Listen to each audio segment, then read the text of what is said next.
There's a huge advantage to picking it apart piece by piece as well, just in terms of marketing our actions. When you try to take down the whole thing, keep in mind, it You is, hate poor people. You want poor people to die.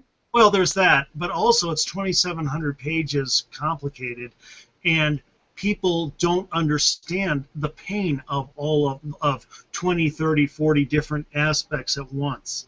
When you go target one thing, you can say, okay, right now we're targeting this one thing because of the pain it is causing these people. Look at the pain this one aspect is causing these people. And people are like, that's easy to sell.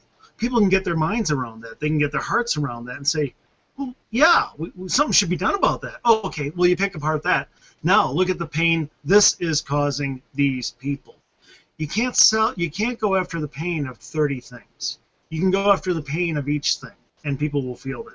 That's a huge point, and that's something that a lot of us on the conservative side of things, especially, need to keep in mind, is that fact that this is exactly what the left does, is they pick a certain thing, they pick one thing, and they beat the living daylights out of it, and they make it evil, they make it toxic, and it works for them.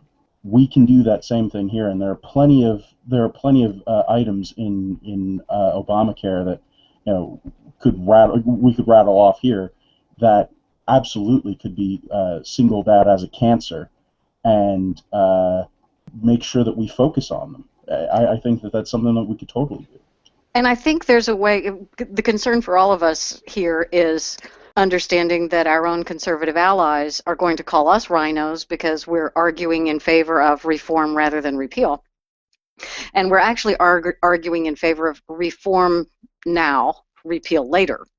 So we're just focusing on reform now. So we have to remember to to back each other's play on some of this stuff. And I think one of our arguments to try to pull the repeal only folks onto our side is to explain to them what JD just said was a pure Alinsky tactic. Pick the target, freeze it, polarize it, whatever. I don't remember all of the Alinsky stuff was, but that's a pure Alinsky target. And the conservative warriors who are repeal only will love the fact that we're using an Alinsky tactic to accomplish our goals. And one thing that you can tell them, before I reel off why our way is better and they're wrong, I first want to relate to them and say, look, I understand. Well, I'm not saying that we weren't doing that. I'm just jumping back a sec. I want to look at them and say, look, I understand your concern. You're concerned that the longer we leave any of these all these other pieces in place, the more ingrained they will become in the conscience of the American people, the more they will become addicted, hooked, and we'll never get them off it. I got news for you. That hasn't been happening this time.